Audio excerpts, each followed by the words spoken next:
আজকে একটু সকাল সকাল চলে এলাম লেক গার্ডেন্সে। এখানে আমরা আছি দেশপ্রিয় পার্কে একটা হোটেলে।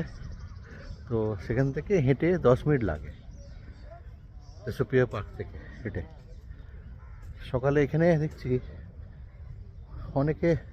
অনেক মানুষ মর্নিং ওয়াক করছে। এখানে একটা বড় ঝিল আছে যেখানে বোটিং চলছে। যারা প্রতিযোগীরা কম্পিটিশনে অংশ নেয় সেই বোটিংগুলো এখানে করছে এরা, দেখলাম। এবং বেশ বড় এরিয়া, বিশাল বড় এরিয়া লেক গার্ডেন্সটা। মাঝখানে, ঝিলের মাঝখানে একটা ছোট্ট দ্বীপ, মানে একটা দ্বীপ টাইপের আছে যেখানে অনেক পাখিরা বাসা বেঁধে রয়েছে। আর লেক গার্ডেন্সের মধ্যে একটা মিউজিয়াম রয়েছে যেখানে বড় বড় আর্টিস্টদের যে দুর্গাপুজো বা কালী পুজোর সময় বড় বড় আর্টিস্টদের যে মণ্ডপগুলো হয় সেগুলোকে কিছু তার মধ্যে বেস্ট যেটা সেটাকে এখানে মডেল হিসেবে রেখে দেওয়া হয়েছে।